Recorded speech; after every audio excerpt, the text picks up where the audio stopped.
So in this video, we are going to talk about a quick overview of plot.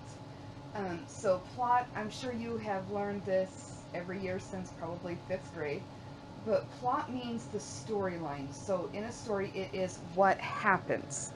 Um, so the main things that you want to know about plot are the different stages throughout a plot. So the very beginning is called the exposition.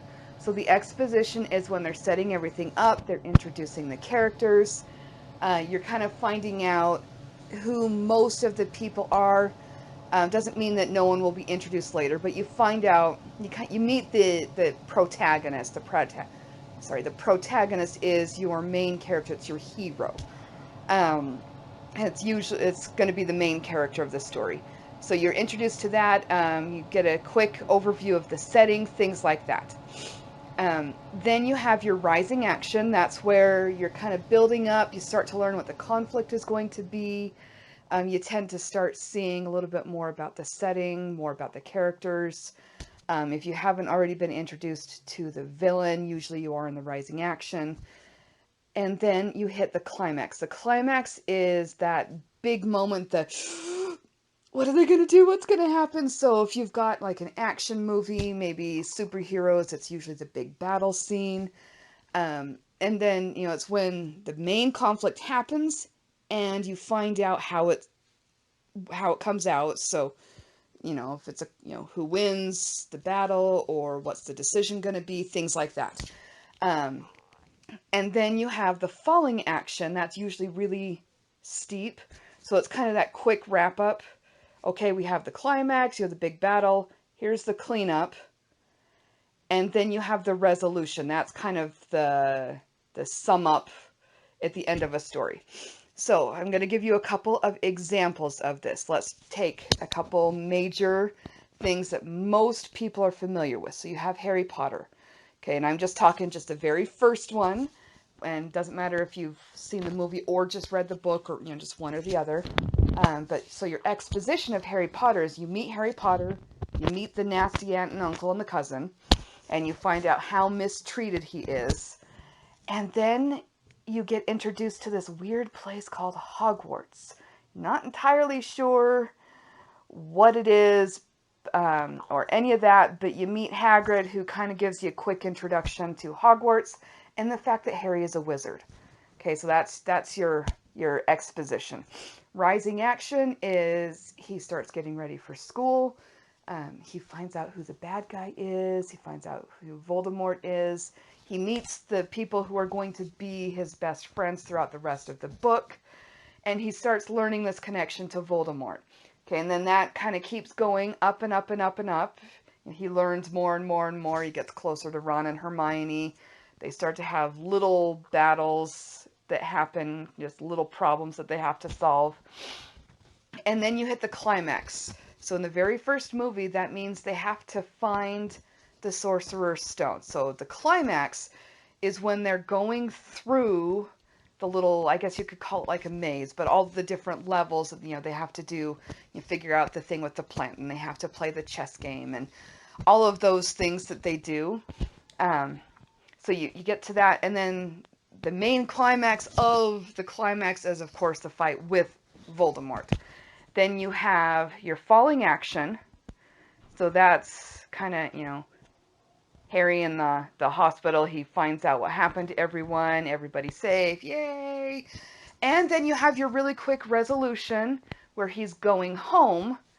And then, in both the book and the movie, he has that kind of iconic, I'm not going home. Not really. Because he considers Hogwarts his home, and so the fact that he's going back with the icky aunt and uncle that he doesn't like and that hate him, that's not really home for him. So that's kind of an outline through one. Let's take another one. Let's just take a court drama. Okay? So the court drama, the exposition, you usually have an introduction either to the person who's going to be the defendant who's falsely accused of something. Maybe it's the attorney, something like that. Okay, might even be the murder victim. But you go through that, and then the crime happens. And so whatever the crime is, that happens. That's usually in the exposition. The rising action usually starts when your main character or the defendant, because sometimes it focuses more on the attorney, but the defendant gets accused, goes to jail, whatever. They start the whole investigation and trial process. So that's the rising action. You may have smaller climaxes all throughout. Maybe there's several court scenes. Maybe there's a really tense interrogation, but then it keeps going up until you hit your main climax. Most court drama type books or movies or TV shows, the peak climax is a really tense court scene. And, usually, for some reason, they always get the actual murderer, criminal on the stand, and the attorney somehow gets that person to confess. Oh my goodness, we find out that our defendant really is innocent, which of course we knew all along. And then you have your falling action, which is where you go into just, maybe it's they arrest the actual criminal and your defendant gets out of jail. Maybe there's like a fun little celebration with the family. Yay, we won the trial, or, something like that. And then your resolution is usually kind of the next steps. So what's next for the defendant? Maybe he or she is going to go back to work. Maybe something has changed. And so he or she is going to move to a new town, or, whatever. And then, for the attorney as well, what's next for the attorney, things like that. Might even give you a what's next for the person who was convicted of the crime. Okay, so that's the more tense types of plot diagram. Okay, so you got your diagram, and I'm doing this because the exposition is kind of flat, nothing really exciting happens. Then our rising action, we build up to the peak, which is the climax. We have our swift falling off, and then our resolution. But the climax and the whole thing can go really, really quickly. Okay, I read a short story once where the exposition is you find out that this couple that are the main characters, they've only been married for about a year and a half, and they have a newborn baby who's just a few weeks old. Okay, so that's your exposition. It takes like a paragraph. Okay, and then you've got your really quick rising action where the husband has a fishing trip planned with a friend. So he's getting ready to leave. It's early in the morning. The wife comes in, says the baby is sick. It's the first time the baby's been sick. She's scared to be alone with the baby. Please don't go on your fishing trip. And then, of course, they fight a little bit. Not physically. I don't know why I'm doing this. But, they argue because he wants to go. He's already had a plan. She's saying, no, I don't want you to leave me alone with the baby. It's the first time she's been sick, and I'm scared to be alone with her. She says that quite a few times. And then the climax is she tells him, if you go fishing, basically, the baby and I won't be here when you get back. So in other words, if he chooses to go fishing instead of staying with her and the baby, she's going to leave him.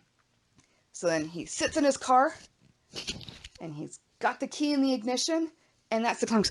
Is he going to go or is he not? And then he takes the key back out of the ignition, and he goes back in. So that's the falling action. He goes back in, and then the resolution is they hug and they're going to stay together. So the whole thing took like a page and a half. So your exposition was a paragraph. Your rising action was 3 or 4 paragraphs tops. Your climax wasn't even a full paragraph. It was like 3 sentences. Your falling action was a paragraph. Your resolution was like 2 sentences. Okay, so it can happen really, really quickly. So you'll notice, obviously, with these fantasy books that you are choosing from, you have 3 choices. It's going to be longer. It's not going to be a short story, but it's going to go through all these steps.